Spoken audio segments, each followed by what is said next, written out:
Alain Ponce, bonjour. Bonjour William. Je suis ravi de te recevoir aujourd'hui. Ça, on s'était déjà vu dans le cadre de ces entretiens il y a quelques années. C'est un plaisir partagé. Je suis toujours ravi de venir en fait et de partager un échange avec toi. Eh ben, je suis ravi.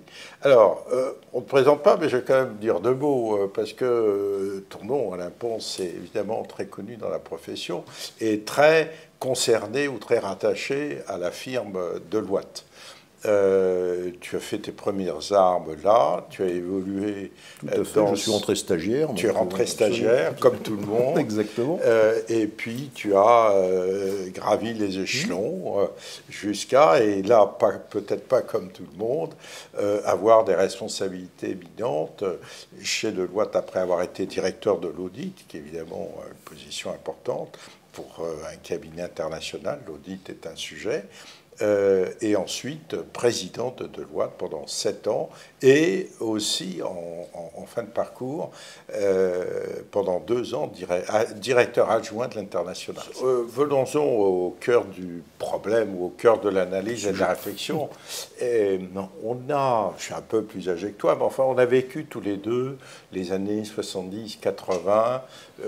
Que j'appellerais moi l'âge d'or de la profession, à tort ou à raison. C'est-à-dire que l'expert comptable était expert comptable, commissaire aux comptes. À l'époque, on disait on fait de l'audit contractuel ou de l'audit légal, donc c'est du commissariat aux comptes. Le même professionnel pouvait très facilement, avec beaucoup de fluidité, si je puis dire, assumer les deux casquettes et comme ça avoir un cabinet qui pouvait attirer des jeunes, etc.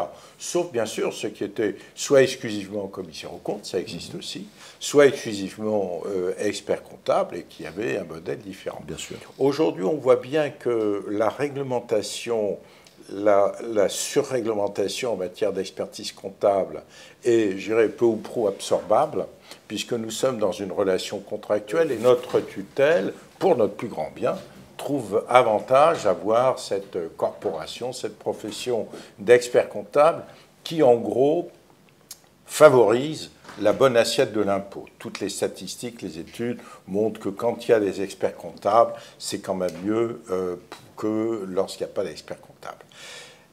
Par contre, pour ce qui est que le commissariat aux comptes, il y a une évolution, un glissement qui est tout à fait différent. Est-ce que, en réalité, le métier de commissaire aux comptes ne glisse pas et ne se séparerait pas sur le plan de ce qu'on est du métier d'expert comptable, ne glisserait pas vers quasiment être auxiliaire justice? Et je termine en disant, la compagnie des commissaires aux comptes, moi je dis, ne sert plus à rien en tant qu'institution obligatoire pour les commissaires aux comptes, dans la mesure où aucune des prérogatives de la compagnie des commissaires aux comptes ne lui appartient, même la formation ne lui est que déléguée par le H3C. Quelle est ta sensibilité par rapport à mon discours ?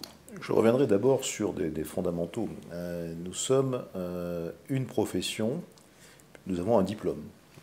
Nous avons un diplôme qui est partagé par l'ensemble des professionnels, qui soient experts comptables en termes d'exercice ou commissaires aux comptes. Et cette réalité en fait sociologique se trouve confrontée à des impacts de régulation qui visent à finalement faire deux professions, c'est-à-dire en fait à spécialiser un certain nombre de personnes dans l'audit. Par contre, de l'autre côté, nous avons aussi des besoins en termes de régulation et d'expertise comptable, tu l'as rappelé. Mais au fond, il y a cette espèce de clivage par rapport à un corpus qui est unique. Nous sommes issus de mêmes formations, nous avons le même diplôme. Bon, certains diront, certes, on n'est pas tous experts comptables, mais enfin, la profession, c'est l'expert comptable. Très majoritairement. Bon. Quasi totalement. Quasi totalement. Et greffé là-dessus, nous avons la beauté d'avoir en France une spécificité que tu n'as pas rappelée, qui est d'avoir deux tutelles. Ouais. Non, deux tutelles. Donc nous sommes en fait un corpus, l'expert comptable commissaire aux comptes, est un schizophrène qui obéit d'un côté en fait au ministère de la Justice, de l'autre côté à Bercy. Et donc il faut clarifier un peu cet effet, parce que le débat que tu posais effectivement entre les deux institutions, l'ordre et la compagnie, effectivement, pour moi, il y a une profession où il devrait y avoir un ensemble. Ça, je suis bien d'accord. Déjà, nous sommes très divisés à l'intérieur, puisqu'en fait, l'ensemble du jeu politique à l'extérieur consiste à nous diviser, les petits, les grands, les moyens, les individus, les collectifs, etc. Et en plus, nous avons les deux tutelles. Donc, cette matrice est infernale, et nous n'avons jamais réussi à exprimer très fortement notre vision, en fait, notre production à l'économie de marché. Parce que la base fiscale, c'est bien beau, mais ce n'est qu'un aspect des choses. Bah, évidemment. Notre capacité, en fait, à accompagner le développement, à accompagner la création de valeur, que ce soit chez les petits, les moyens, les gros, elle est intacte.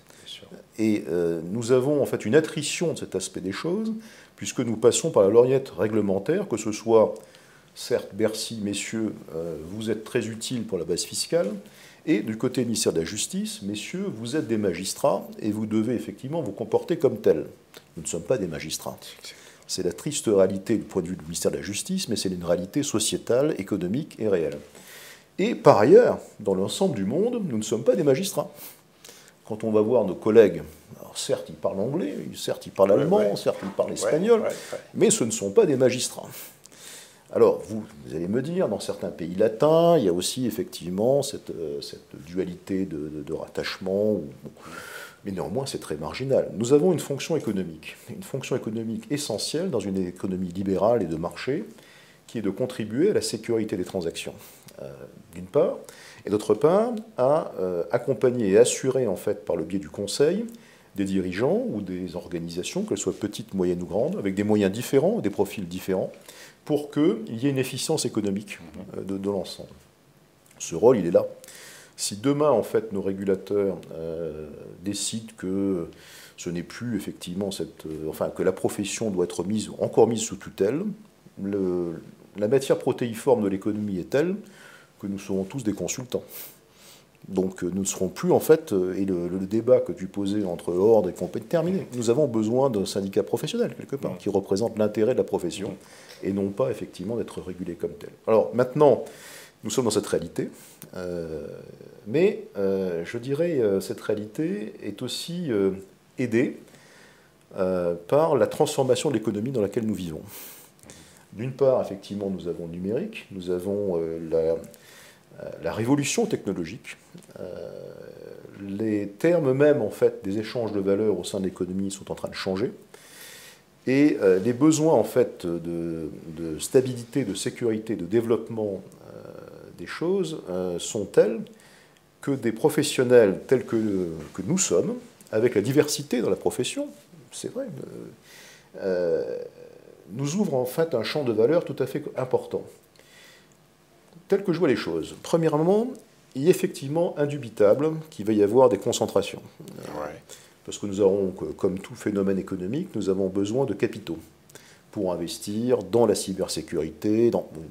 L'homme seul ne peut pas, le petit cabinet non. Il faut effectivement du capital. Peut-être d'ailleurs que les cabinets s'ouvriront à un moment donné au marché également pour lever des capitaux. Donc il y a ce phénomène-là. Et d'autre part, nous avons une souplesse également de libéral, d'individus, où le freelance, la capacité de conseil de haut niveau à un moment donné, est toujours nécessaire, reconnu, et plus que jamais, puisqu'en fait, il y a une transformation totale des choses. Et tout ça fait que le besoin actuellement des cabinets d'investir, de se développer dans cet accompagnement de la transformation, de la mutation économique des organisations, fait que le côté régulé devient de plus en compliance, devient de plus en plus faible dans le poids économique des cabinets. Que ce soit le commissariat aux comptes, que ce soit dans l'expertise comptable, les travaux un peu traditionnels qui vont certainement devoir disparaître. J'ose me donner le mot, ça va disparaître. Et sous le poids à la fois de la technologie des choses, les éléments simplement de tenue de compliance à 15 ans vont disparaître. On le voit déjà en fait en termes de... Bon, nous avons le phénomène effectivement des centres nearshore, offshore, etc. Bon, ça mais c'est un élément qui est temporaire.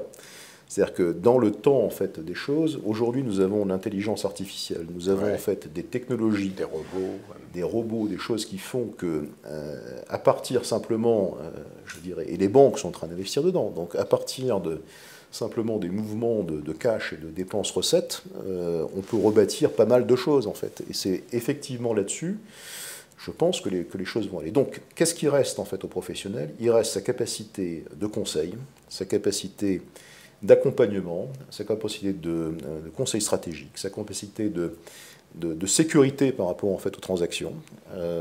Et tout ça, ça impose des changements de profil. Notre profession aujourd'hui doit s'adapter et savoir accueillir davantage de profils exogènes, parce que nous sommes un peu endogènes. Moi le premier, hein, donc je n'ai pas de prétention à être différent, mais nous avons besoin d'agir de façon à attirer des ingénieurs, des créatifs, des gens différents, puisqu'en fait, fondamentalement, notre éco-business va devoir évoluer vers un conseil différent, tout en gardant l'éthique et ce qui fait la valeur de notre conseil, c'est la crédibilité et la confiance. Et cet élément-là, on va devoir le garder, nous allons le garder, mais pour être efficace dans ce monde qui évolue technologiquement et également de façon régulatoire, nous avons besoin de différents profils. Ben écoute, j'avais 2 ou 3 questions à te poser, mais tu y as répondu dans cet exposé. Vraiment. Je t'en prie. Mais donc, c'est assez complet. Je voudrais juste revenir sur un tout petit point. Dans la tenue, la compliance va faire que ça va disparaître. Est-ce que tu peux être plus précis sur la compliance? Qu'est-ce que tu appelles la compliance en matière de tenue? Ce que j'appelle compliance en matière de tenue, c'est finalement la contrainte qui est pour une organisation d'avoir, sous une certaine forme, la mise en forme d'une information.